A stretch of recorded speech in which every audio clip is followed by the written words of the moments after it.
What's up everybody, it's Muerte Blanca and we are back with another explained video where we speedrun the retelling of complicated game stories with plenty of jokes along the way. This time we're discussing Dragon's Dogma 2, and like the first game, the lore is amazing. After you look up several Reddit threads because the game itself isn't great at telling its own story. I'll do my best here. If you're one of those that can't spare the 35 plus hours needed to play it, don't worry, I got you.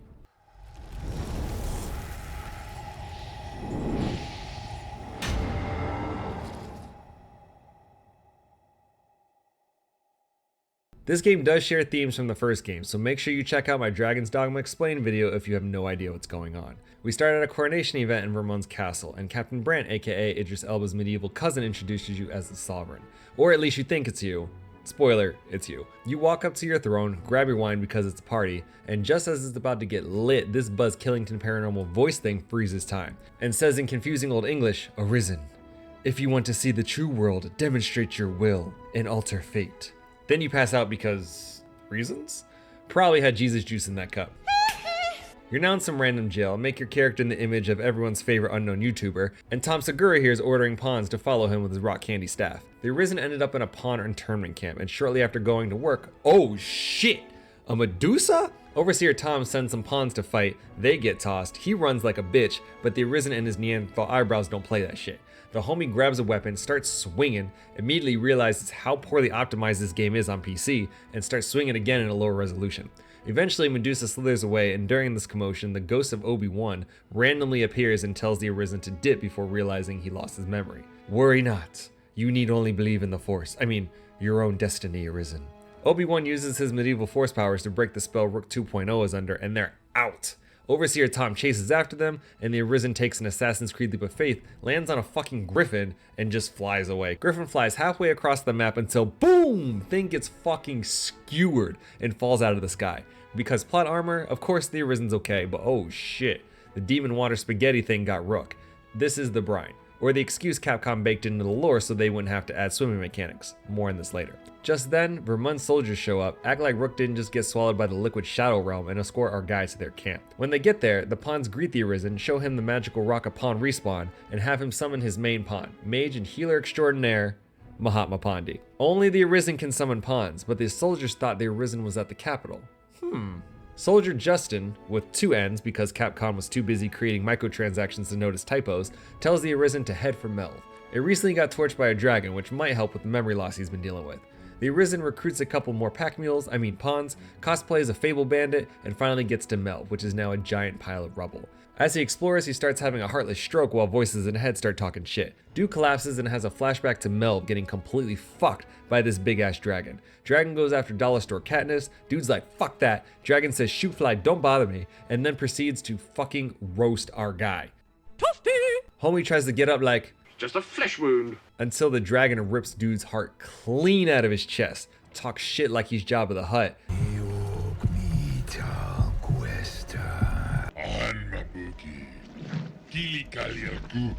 And has a quick snack. Then he flies away like, tag, you're it, come get me bitch. The Arisen then wakes up present day with discount Katniss at his side. Her name's Ulrika, shows her gratitude for when he saved her, but the reunion is interrupted when another Vermund soldier insists he take the homie to the capital. They're trying to sort out who's the true Arisen. They get to Vermund's capital, where the Arisen meets Captain Brant. He explains our guy is the true sovereign of Vermund and the true Arisen.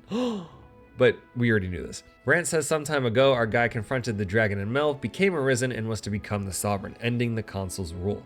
However, the Queen Regent, Disa, this chick who looks like Padme's pissed off grandma, wasn't happy about this because her resting bitch face ran into the palace as if she was the real queen.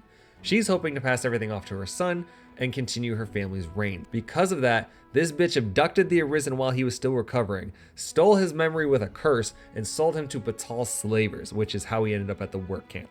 On top of that, her colluding ass replaced him with a puppet sovereign that she controls. In order to reinstate the true Arisen, they need to make their move at the fake Arisen's coronation.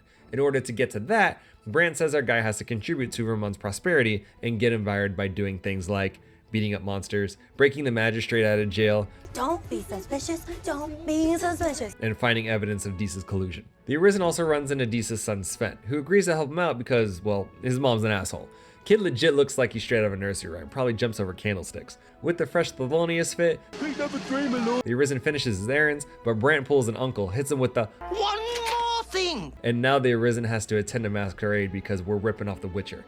He's tailing the false sovereign to figure out who he is, and follows him to the local brothel. The proprietor of said establishment, let's call her head hoe. Wait, no, that'll get me canceled. Okay, brothel baddie? Where brothel baddie Wilhelmina shows the Arisen a peephole offering some very interesting information. Disa confirms the false sovereign is nothing more than a placeholder until she can put her son in power. She's also seen talking with someone named Theseus, whoever that is. One more thing! As the Arisen now has to go to some bumfuck nowhere village to investigate the origins of the false sovereign. Realizes Dragon's Dogma stole Elder Scrolls Thieves Guild, and learns fake sovereign was actually one of them. He was exiled after taking the Arisen job because thieves are supposed to stay in the shadows. Becoming the ruler of Vermund isn't very discreet. One more thing! Sven saw a suspicious package delivered to Disa's minister Allard. The Arisen sneaks in, finds a Batali letter, jumps out of the window, and runs into Wilhelmina again. Our guy gets one for free as she helps him get away. What is her game?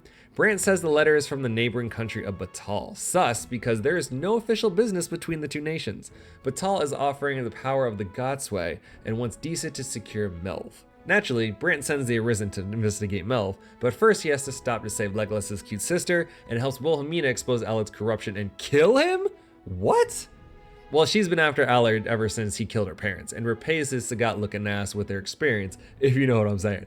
Eventually, he makes it to Melv, saves Ulrika from another dragon, shout out to the corrupted video recording, and watches as Barry Banks here accuses Ulrika of treason and seizes the village. The next morning, Ulrika disappears, Arisen finds her at Har Village, helps her save its people, and they make her the new chief.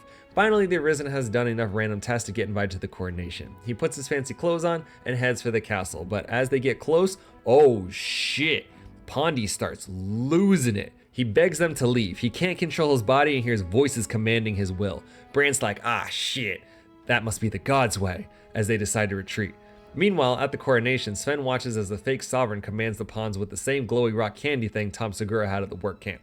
This is the Godsway artifact, how mortals are able to control pawns. Brant learns there's a place in Batal that might shed some light on the Godsway, so guess where we're going next. On our way, medieval Obi-Wan, who apparently is called the Pathfinder now, is pleased the Arisen is fulfilling his duty, and tells him where to go next. Who the hell is this guy? The Arisen makes it to the land of furries, meets Manila, Empress Nadinia's personal guard, and gets a pass to Batal's capital. Because Capcom's getting lazy with their mission guidance, Ghosty Pathfinder guy randomly appears again to straight up tell us that the Arisen should seek out some dude named Ambrosius. Because fuck it, the Arisen does as he's told, and finds Ambrosius, who's looking for blue crystals. These crystals are used to make the Godsway, and sends the Arisen on another scavenger hunt. First, he must speak with the Oracle, who sends him to find the Dragon Forge in Har Village, the town's senile old man. This is where it starts getting confusing, especially if you have no prior context. Shameless video plug. Again, check out my DD1 video if you need extra background. In confusing old language and through cryptic Capcom storytelling, Old Man basically says there's a hidden temple in the sea. And in that temple is a deceased seneschal who abandoned his duty to start Vermund. Yes, he gave up being a god to become Vermund's founding ruler. For no reason at all, the temple decides to rise out of the sea all of a sudden, and the Arisen finds this blue Muppet who says someone called the Watching One has been sending his minions to kill him. Muppet is committed to defeating said minions until he can claim the true world for himself. Also, Gonzo's name is Rathias. He wants to liberate the world from the cycle and neglects his duties as seneschal, but is also refusing to give up the throne to a new one, even in death. The Watching One, aka Giga God, isn't happy and has been sending new Arisen to slay him to no avail. Rathias is cool when you don't try to kill him, and explains the crystals are fractured souls of Arisen and is why the Godsway can command pawns. Rathias senses the Arisen's powerful will and offers him his own soul, a withered Godsbane blade, hoping the Batali mages can restore it. Somehow, and without any explanation, this activates a giant stone guardian, which we'll discuss more later. The Arisen heads back to Ambrosius, who's muttering about Theseus' plan to kill the dragon. Another side note, Theseus is a sorcerer / John Wick double, who also despises the cycle and plans to break it by controlling the dragon with the Godsway. Controlled dragon means no more Arisen, means no more cycle.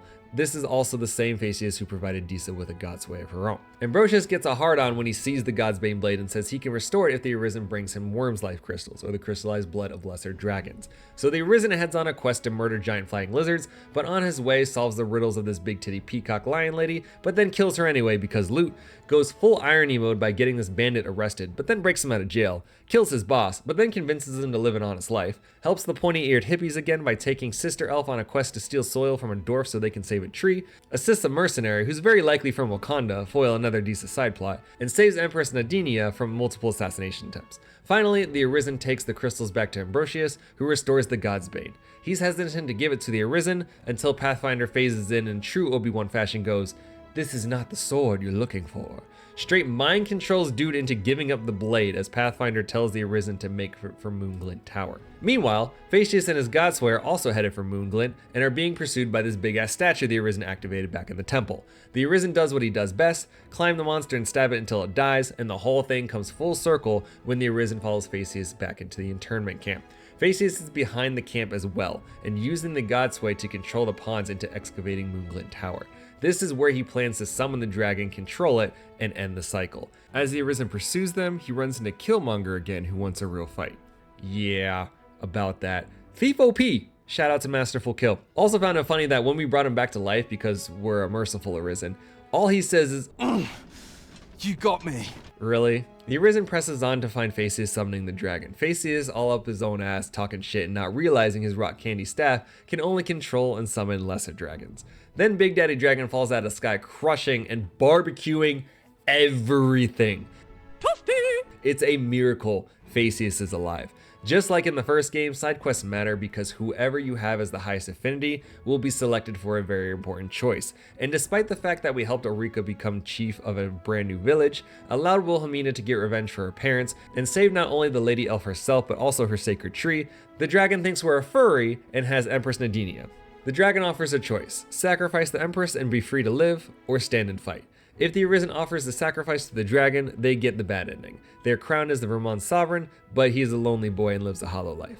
Instead, our guy's like, fuck you, dragon. Yeah, saving the Empress might be the right thing to do, but the Arisen's tight because it called him a furry. Unlike Grigory, who immediately started fucking shit up, this dragon is more ceremonial, as he insists on taking the Arisen to an appropriate battlefield. On the way, he says a bunch of stuff the Arisen wasn't listening to because he's about to fight a dragon.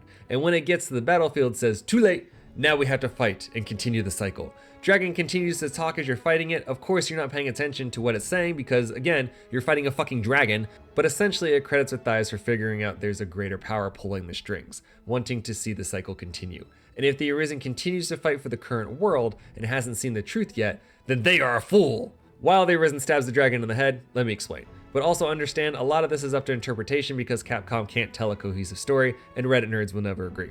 The cycle was created by Giga God in order to maintain order and keep the forces of destruction at bay. Giga God being Pathfinder Obi-Wan guy, and the destructive force being the brine mentioned much earlier. If you remember, Pathfinder's been pushing our Arisen along to complete the cycle this entire time. It centers around the duality of creation and destruction, but that's too deep for this video. Rather than make a whole new world every time the brine screws it up, Pathfinder created this cycle and the Great Will, harnessed by the Arisen to keep it at bay. This is why worthy mortals become Arisen. Their will is tested by the dragon and the seneschal, and if their will is willy enough, they become the next seneschal themselves. However, some like Matthias and Phaetus realize that this cycle sucks and they want out, which is why they're going against Giga God's great plan and trying to end the cycle. Dragon called our boy a fool because apparently he knew all of this and decided to fight the dragon anyway. Again, continuing the cycle. The dragon finally gets cut down. GG Zhao, we killed the dragon, got the normal ending. Vermund is embracing its new ruler as the homie gets ordained in his John Lennon glasses. That's a comfy ass chair. But hold up, why is Pathfinder here? He's confused like, you did your duty, Arisen. Why are you talking to me? Bitch, I didn't invite you to this party. As Pathfinder walks away, the Arisen hears a voice in his head. By thy will alone can the course of the winds of fate be altered. There's clearly more to this, but Pathfinder asserts it is folly to resist fate. Everything in this reality is because of the Great Will, and if that were to fail, no one could survive. We'll do it live! Fuck it! As the Arisen insists, Pathfinder sends him back to when he was riding on the dragon. If the Arisen pays attention this time, the dragon says it too wants to end the cycle, but knows it would create a world of chaos. To end the cycle, thou shalt cut a swath through the false benevolence. Cut. Blade? Wait, the God's Bane. The Arisen pulls out the God's Bane blade and stabs himself where his heart should be, just like in the last game, killing the dragon and sending them both into the brine. Arisen wakes up in some weird demented purgatory, and Pathfinder is not happy. What the fuck, guy? I thought we were cool. I thought you wanted to live a happy life as a happy sovereign. Screw that. I ain't no bitch. Bet. You think you're bad? You want to see what you created? As the Arisen is transported into a nightmarish hellscape, and now we're playing Dragon's Dogma. Get it? Without the great will to keep it at bay, the brine escaped and is now consuming the world. Pathfinder straight up like, you had one job, you could have ruled in peace, but you fucked up, and now you found out. Now I have to wipe this bitch clean and start over. Enjoy this hellscape while it lasts, bitch. With what little time is left, the Arisen explores an unmoored world, gets Pondy back, and helps Facius fight back the monsterification of the brine. Pondy also decides he's done healing, gets absorbed by the statue, and starts playing DPS with a giant Falcon punch! Then he gets attacked by a demonic dildo wearing shitty Call of Duty camos, and straight up crushes it while it takes his head off. Guess you're back to healing, my guy. The Arisen also runs into Rothias, who appreciates him screwing over the Watching One and summons his people to help him, including the Oracle. The Oracle says the Arisen might be able to save the people of this world if he can lead them to their location. He heads out to convince everyone the world's ending. However, the red sky, the dried up sea, and the giant fucking brine monsters aren't enough to convince people they're screwed. So the Arisen has to straight up convince, coerce, and run more errands for all the idiots that are asking to die. Eventually, he gathers everyone together. But as time ticks away, the brine culminates into the ultimate fuck you dragon, the oblivion that will cleanse the world.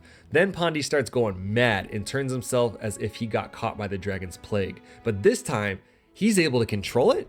Well, kinda. The Arisen hitches a ride on Dragon Pondy and jumps on Oblivion Dragon, clawing his way up as the Pathfinder spews more bullshit about the necessity of the cycle and how the Arisen screwed everyone by breaking it. Suddenly, Dragon Pondy rips out one of Oblivion's eyes and rips open his chest. Pondy is no longer a mere vessel like most pawns. The Arisen's will is so great, his main pawn now has a will of his own.